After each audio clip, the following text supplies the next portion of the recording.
I'm proud about the National Health Service. This is immediately after the end of the Second World War, a bankrupt nation. But nevertheless, we did these things. And there is nowhere in any nation in the world any health service to compare.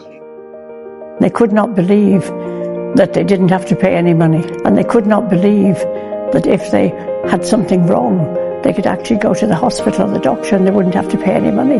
That's the reality of what we take for granted now.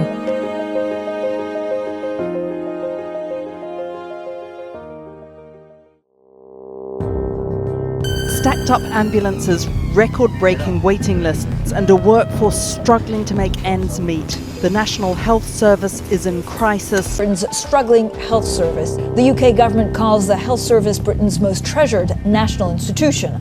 But a recent report has found that it lags behind many other countries on spending, investment, and health outcomes. 10 months of industrial action are taking their toll. Of people waiting 13 hours, mothers and babies sitting in the corridor. Aren't you embarrassed about that? Well, it is, incredibly frustrating for me. I'm doing this job because I want NHS care to be the safest and best in the world, and that kind of care is completely unacceptable.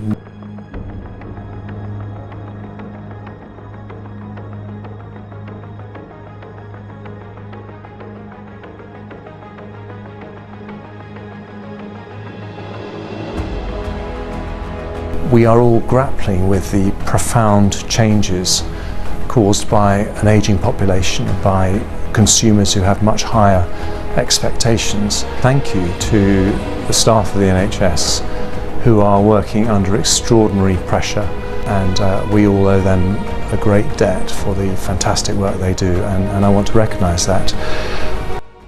New Sky analysis paints a grim picture, especially in the most deprived and most diverse areas.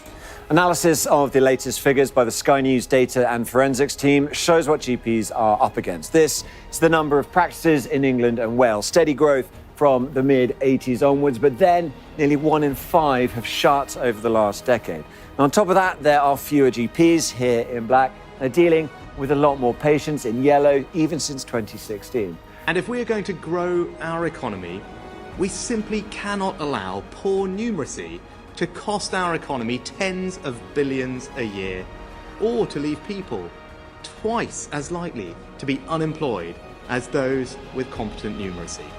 But the long-term issue is getting more GPs to do the work that we need general practice to do. I have put in place a programme to get 5,000 more doctors working in general practice. That doesn't happen overnight. The NHS has had considerably more than an additional £350 million a week.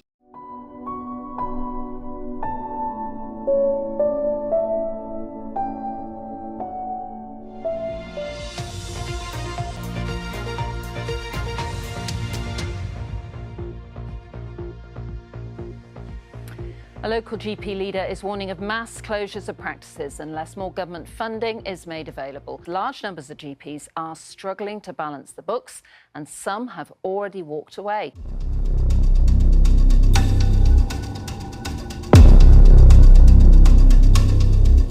Today, I want to make a simple commitment.